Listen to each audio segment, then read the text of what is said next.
Alright, so welcome back. Today was one hell of a day. Pretty much the entire stream was pretty solid for what it was. The GC community seems relatively positive, which is a rare sign for the GC community, like it generally is.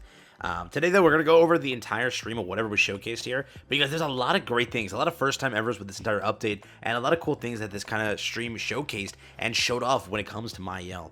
Today, I want to talk about it, also give a little bit of like a TLDR if it's worth summoning when Global goes live with the update, which is, again, later tonight. If you're new to the channel, like and subscribe, it helps out a ton. Let's hop into things here today, and let's go through everything. Here we go. First up, pretty much, this is, again, the entire showcase they showed off here in the JP and KR stream. We have both of them active here. I'll show both of them in a second, but right now, KR we'll stick with, and then, again, we'll get to JP. But for the most part, MAEL looks very, very good. First off, the in-game design is insanely good. I know that I've seen, like, a little, like, comment here and there saying that, oh, they're going back on units here. They really shouldn't. We should be moving forward. I still think it's, like, the stupidest take to ever have because, you know, there is, again, a limited amount of 4 Koba that exists, especially they don't want to, like, speed on through. I'm telling you, once they release, like, the last 2 Fortnites, most players won't give a damn. You know that, right?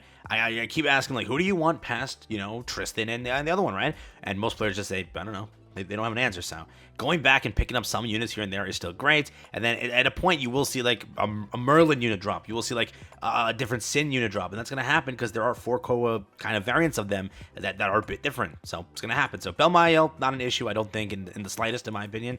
It was kind of cool to go back to him, but maybe they should have done him first, low key. Like then MAEL, I don't know. Was that a better take? I can't tell still, but. Altogether, though, again, what did this character have? We talked about his kit. For the most part, he looks like some sort of goddess support, some goddess DPS slash support here. He does very good in different things here. He makes goddess team even more tankier, which is super cool. Remember, he is the first unit of its kind, being a dark unit, who is a goddess unit, who has a commandment attached to the unit. A super, super cool thing that actually has some, like, playability and a nice little change in, I guess, tempo when it comes to that entire build. It will be cool. If you want to run this character and, like, you want to actually go for this, it's not a bad idea. I also want to make this clear that, like, the big take that I've seen that's, like, horrible, oh, skip this festival, it's an easy skip.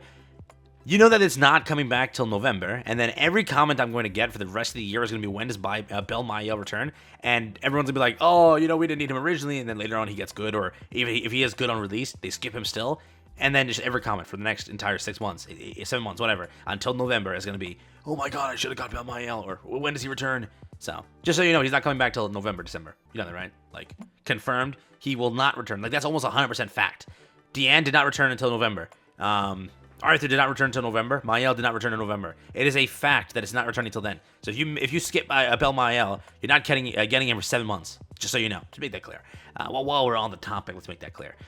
He has a single target attack, which does very good DPS. His AoE also does really good DPS. The thing that is problematic with this kit here is it is a very ult-heavy kit, like dupe-heavy kit. I have no idea why they put it towards a 5-6. That is, like, insane. I don't know why that was done. Pretty much, he gets Ripple of Light on 5-6, which is, like, Ripple of Light is pretty crazy. What it does in the kit, Ripple of Light, basically, once you ult, if you do not full kill somebody, or you don't, like, whatever, you apply a damage reduction that makes it only where any enemy can do 1 damage to you, regardless of anything. Just 1 damage. If the attack is an ult, whatever, it's 1 damage. That's it. Which is super cool. And even if it's an ult, which is like a huge restriction that's usually there, like, oh, if it's an ult, it bypasses. No, if it's an ult, it still restricts it. And you can only take 1 damage in that instance, which is super cool. That's restricted to 5-6, which majority of you, like 90% of you aren't, or 98% of you, aren't going for a 5-6 MAEL. It's kind of an L that they put that over there. The Mark of Retribution, which is really good as well, right? That's at 3-6. So maybe that's a bit more obtainable for some of you, but it's insane how dupe reliant his kit is. I will at least clear up the one fact of people saying, like, oh my god, it's unplayable, you know?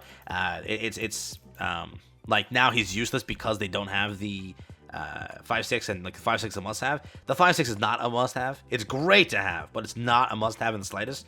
You can easily survive without it. Most likely when you ult anyways, the damage his ult has at already 1-6-2-6 will be enough to full kill, especially with the team that's, like, kind of built here. Everything that he applies on his ult is really good, because remember, he does still give the Mark of Good and Evil, which is a damage decrease, okay, by 30% at base, 35% onwards. He's still going to be an absolute powerhouse. There's no changing that. The thing is, also, he is restricted to, like, smaller comps. That's like the one thing that I want to mention. Like who is this team? You might ask that, and like the simple answer is, who is it? It's not MAEL, so automatically one of the goddess characters is gone, and that leaves with not much. It leaves with Margaret, it leaves with like Sariel, it leaves with the core goddess team, right? Melieli. There's not much beyond that. So just remember also going into this, if you're not a goddess team player, get the hell out of the update. Don't go for it. But most of you have this team. You have Melieli. You have Margaret. Everyone has Margaret. She's been here for how long? You must have already LR'd her as well. And the bench unit also should be really quick to kind of get. It's a pretty simple team. Most of you have it, so definitely no excuses here. But PvE content-wise, I do see that he does have potential. There isn't anything crazy, just that the debuff doesn't get applied. But Goddess team is super tanky and super good for like PvE-oriented content. And old MAEL did so good in making sure that content is kind of destroyed. You can literally run, if you don't know, MAEL back then on Goddess team in every demonic beast except like Nidhogg, and you would be able to, and Nidhogg too, sorry, what am I saying? Nidhogg too, MAEL is really good at Nidhogg. You would actually be able to like clear everything without the demonic beast unit. So for example, you didn't need Yorm, you didn't need, Magelda, you didn't need Thonar. Yeah, you could beat every single content without them. You had to just use MAEL and Goddess team because it's so tanky and everything. So he's kind of like old MAEL. He does make the team very tanky, and he does provide a lot to it. But altogether, I think that, again, it is a really powerful unit. The banner is like a big letdown. That's like a huge fact. If you've seen the banner, it's balls, bro. Have you seen the banner? Got Slater on there. You got like Bon on there, the old Bon. You got so many old day one units, but the Festival roster is very good. So that's, again, there. You have a chance to pick up Thor, Arthur, and the newest Escanar alongside him. So 4 really good festivals. Some other little back older festivals, but they're still solid for what they are. So festival roster is pretty good. The supporting roster is not the best, but that was what I told you, right? I told you exactly. I made a video. Go check it. Fact check me, right? I made a video where I talked about how the festival part of it's gonna be great. The supporting will not be that good, and it was a fact. The supporting was not that good. The festival roster was good. So for the most part, we're expecting a powerful unit here. There's no doubt about this. Watching the gameplay, it wasn't the best showcase, but it did show you how tanky the team is, and it did show you that, yeah, it's going to be powerful. In the future, if we do get more goddesses and such, it'll be great, but I'm not going to rely on that cope, and I'm not going to say that it's going to happen, because you see how it works in this game. You don't really get too much anything outside of like demon, anything outside of like human and unknown. Fairies also, they don't get much. Giants, they don't get much. It's rare for those type of units to get anything, so I'm not gonna put too much hype towards that. But I will say, for the most part, again, from the showcases, it is going to be a game-changing unit. He's going to be very powerful for a bit, and it's going to be a very fun unit. And in my opinion, it's worth an investment, regardless of anything. It's a February festival, and that's how February festivals work. They do not come back for a very long time. So if you choose to skip it, you're skipping it for a while. Just do not forget that. But this is the team they ran over here. They put LE, they put this. The substats and everything, the DPS, everything was kind of high. So a nice little thing there. But they showed off some of the gameplay here on the JP KR stream. And again, when watching this, they misplayed so hard, like low-key. But yeah, for the most part, it was, again, still from what we saw, his damage is up there. And his AoE is super good. The one turn is back, though. if you hated the one turn, you can definitely see that it's kind of back there. So if you are going for it, I don't think it's an issue. I would say that it's pretty much worth it. The dupe thing is a little bit of a yikes, but I don't think that it's going to like cripple the unit. It's great to have a 5/6, but again, realistically, who's getting a 5/6? Like the top 1% of the players who are wailing hardcore. So for you guys, is it still worth it at 1/6, 2/6? It is. If you're free to play, asking like, hey, I want to go for dupes, what do I go for? 3/6 is like the stop. I wouldn't recommend 5/6. It's too deep. But 3/6 is where you at least get the additional market retribution, which allows you to have a bit more defense related stats being decreased, which is good. So for the most part, again, kit-wise, powerful unit. If you run a Goddess team, definitely worth it. That's what you get. See that ult? It restricts it on the entire team. That is insanity. No one can die because of that, right? You realize how crazy that is. Like, look at that fact. Look at that.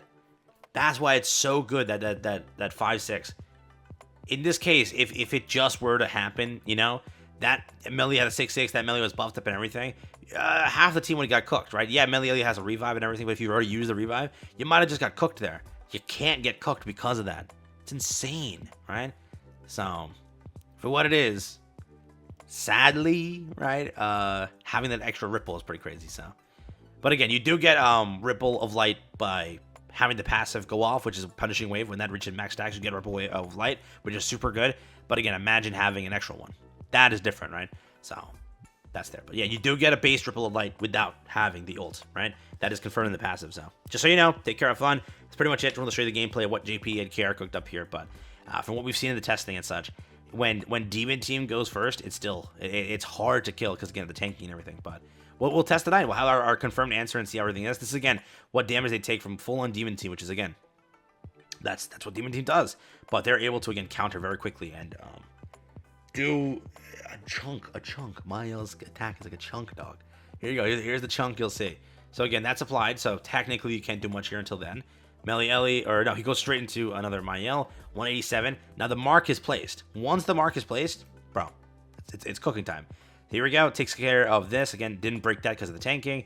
Over here, we get into the stage now, and when doing it, they do a buff up. They do I think MAEL's bell, right? Okay, just throw the showcase, you know. Here we go. Shreds that. Now again, it's placed, so it does 615 because the mark is placed. When that mark gets placed, you see how much the damage is amplified. Now, I'm pretty sure because it reached max stats, they take 0 damage here, or no? So, Gelda can't full kill? No, Gelda still can. So, when it reaches max stacks, you get that then. But you didn't reach stacks yet. So, again, damage they should show off here. Yeah, Bell MAEL, AoE, and then single target. There you go. 805, 744 as a single target, right? Compared to an AoE with 400 separate. So, it's pretty good damage. He looks like a really good unit. If you run Goddess team, you're actually eating. After 10 years of dying, you're eating. For the first time in forever, right? Take care, have fun, peace out. That's been it from me.